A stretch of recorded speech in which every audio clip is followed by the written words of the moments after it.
Hi everyone, I hope you're all doing well. It's Steph here if you don't already know, and on this channel I just talk about all things career and all things lifestyle. So that just includes how I got into the commercial law industry and also how I manage my time as a Black female entrepreneur and someone who has a 9 to 5. In today's video, I'm going to be talking to you about my 7 top tips to help you smash those interviews, whether you're applying for vacation schemes, training contracts, or simply just looking for some part-time work. I've got all the tips to help you out. Over the past 9 years, I've actually had a whopping total of 16 part-time jobs, and that's including some paid internships too. So I've got a wealth of experience on the application process as a whole, but most importantly, what you need to do to make sure you can conquer those interviews. If this is something that you think will be useful for you, please do like, comment and subscribe, and also share this video with at least one person who you think it could help.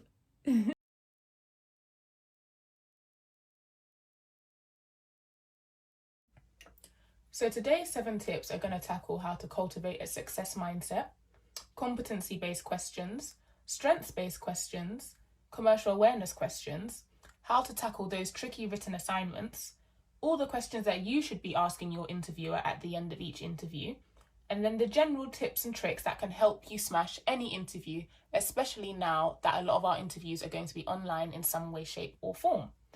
As ever, I'll include the timestamps in the description down below.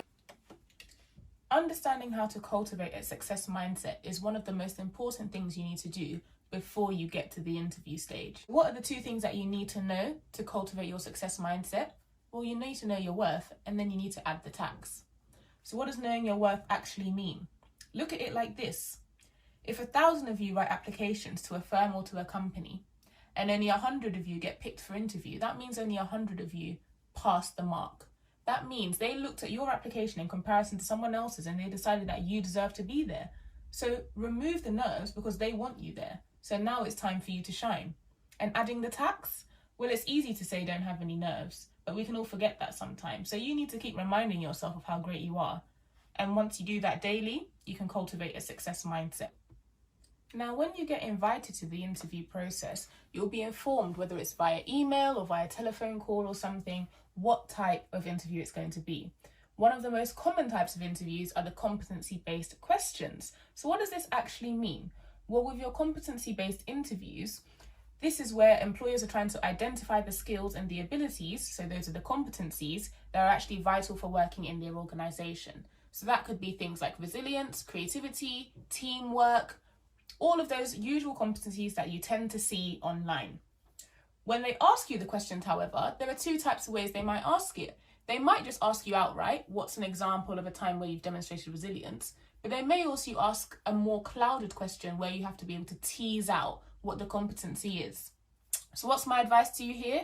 Make sure that you have a different example for each competency, and make sure that you know what the firm's top 5 competencies are, which you will be able to find on their website, and then just practice. So how are strengths-based interviews actually different to competency-based interviews? Nowadays, especially if you're applying for a vacation scheme or a training contract in the commercial law industry, you'll find that a lot of the interviews are competency-based. But it is still important to understand the difference between strengths-based questions as well, because these might still be asked. These questions are where they're looking for how well you are actually likely to do the job. So it's not just about your skills, which are competency-based questions.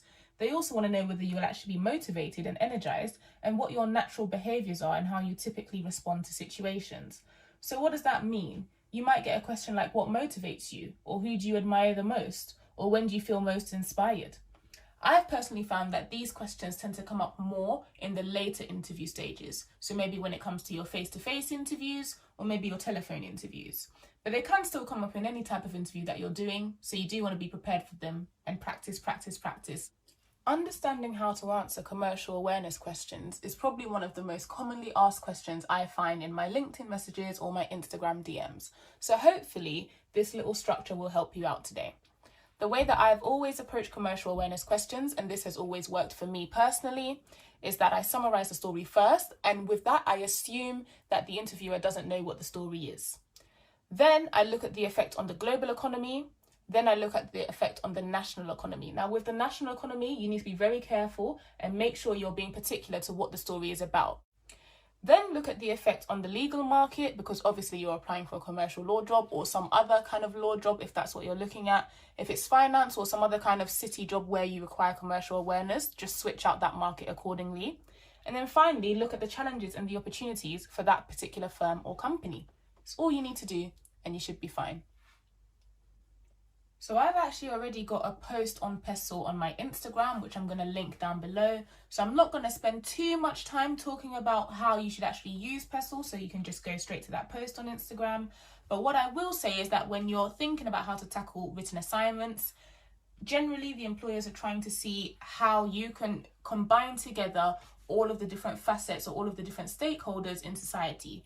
That being the political, economic, socio-technological, legal and environmental factors. So if you can write about that accurately and succinctly, then you should be fine with your written assignments. Just remember PESTLE. So at the beginning of this video, I mentioned that cultivating a success mindset is one of the most important things you need to do before you get to interview. Well, questions that you should be asking is one of the most important things that you can do to end the interview. I've got a bank of questions that you receive for free, which are all split up into personal questions that you can ask. So for example, how many current partners started as trainees?